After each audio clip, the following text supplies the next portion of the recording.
I'm Steve Wilkerson, and I'm with Jim Saunders, Executive Editor of the News Service of Florida. Jim, there's a date set for special session, June 1st, coming up pretty soon, and there are going to be some issues related to the budget, most especially about health care.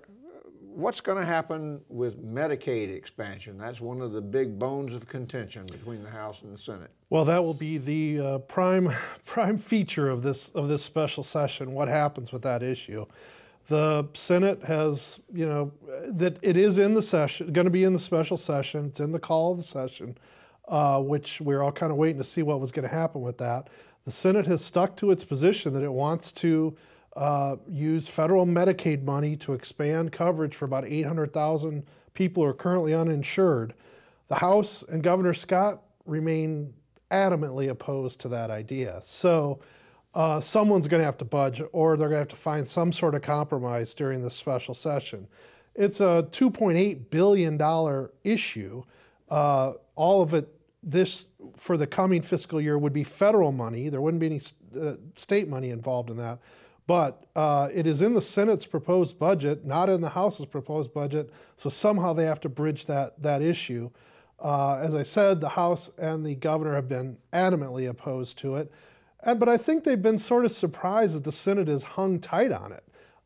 We saw a similar proposal from the Senate in 2013, and the House opposed it, and the Senate eventually sort of backed off. But that hasn't happened this year. And the governor flew to Washington and tried to talk to the feds and went to visit the Secretary of Health up there and wound up not even getting to have a press conference inside the building, but outside on the sidewalk, and didn't get a favorable response, did he? Well, he's been rattling the cage a lot lately. And one other thing he's been rattling about is the possibility they need a shutdown of state government, that if they couldn't get a budget done by June 30th, that there was going to have to be a shutdown. The Senate President and the House Speaker made no bones about it. They are going to have a budget out by June 30th. So something's going to happen on that. Any sign of movement on Medicaid expansion at all in the House? There has not been, as far as publicly at least. The House leadership has said from day one this is a non-starter, and they have not shown any signs of budging.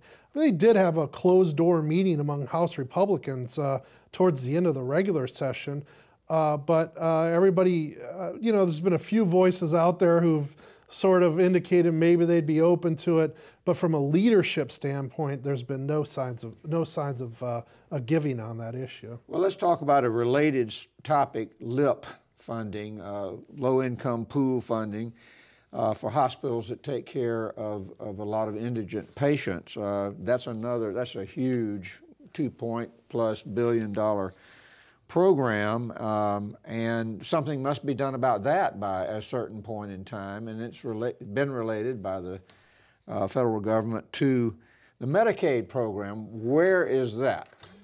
Just to back up for a second, the LIP program is scheduled to expire on June 30th. And it is a $2.2 billion program. Roughly somewhere 1.3 billion of that is federal money. So the state has been trying to get the federal government to extend that program. It's very important to a lot of the hospitals. But so far, they have not been able to work out an extension. As you indicated, one of the complicating factors of this is that the federal government wants to see a Medicaid expansion. And they are not so willing just to, throw more than $1 billion of their money back to Florida if Florida isn't willing to consider a Medicaid expansion. So the two issues are kind of tangled up. Governor Scott has filed a federal lawsuit against the federal government, arguing that the Obama administration is trying to coerce the state into expanding Medicaid by holding back this LIP money.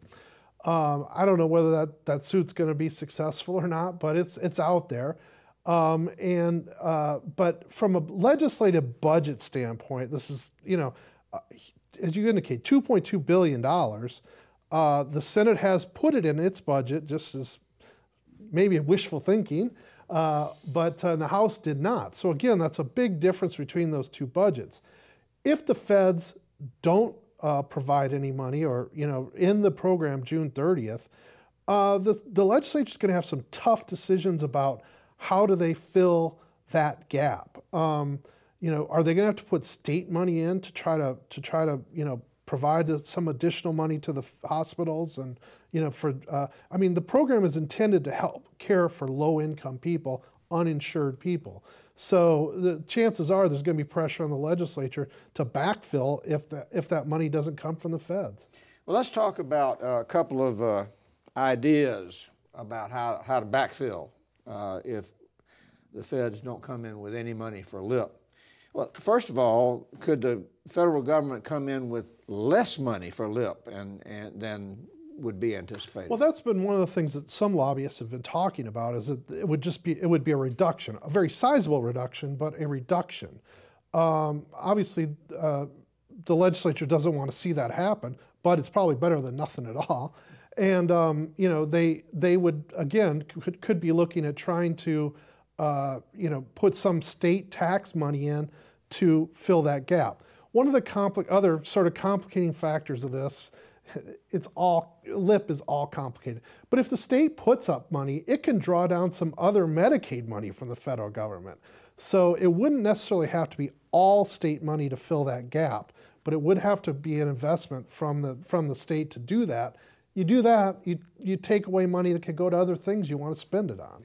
Like, for example, tax cuts. I mean, both the House and the Senate, although the House much more adamant about it, as the governor, wanted to include $650 million for tax cuts.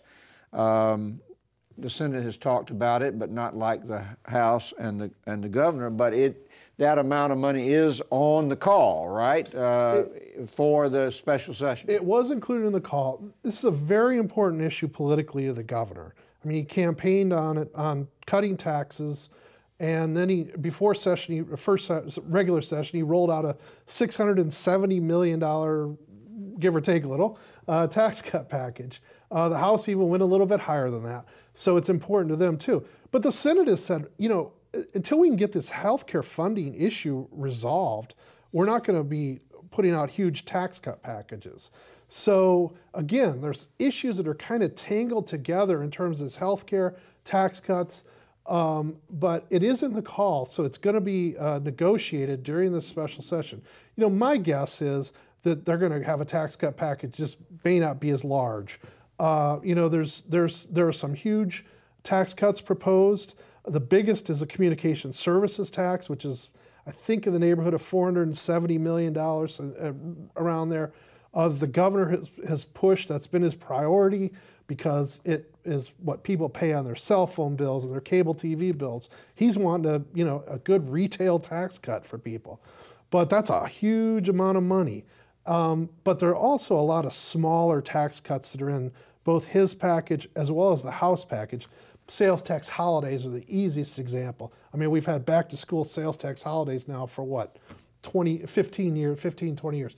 So those sorts of things are out there as well, and they're politically popular. So, I think there will be a lot of negotiation to arrive at some number on tax cuts.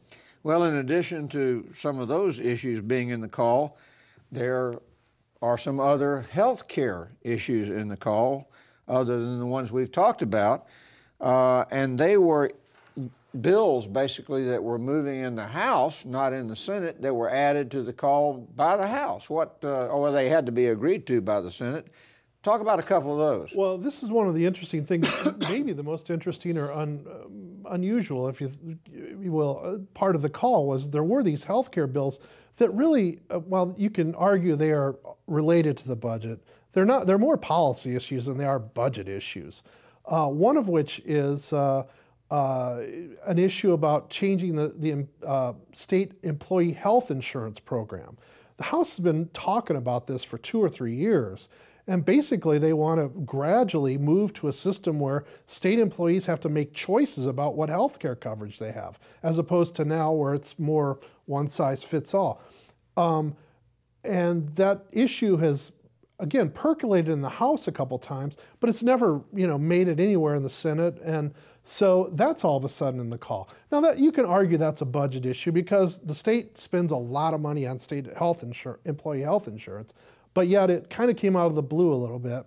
Another issue similarly is about allowing advanced registered nurse practitioners and physician assistants to prescribe controlled substances to patients.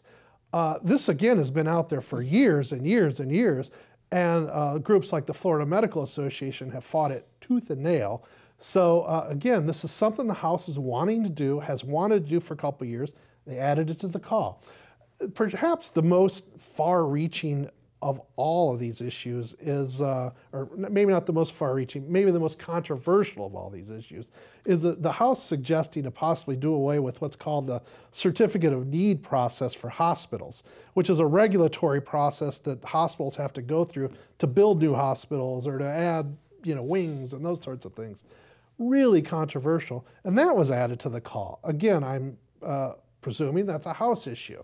So, there's a lot of healthcare dynamics going back and forth, and they could be in the final negotiations. That's where they could be hammering each other. Wow. Wait to see. There'll be more added, I have a feeling. Thank you, Jim. For more news about Florida politics and government, visit the Advances section of our website.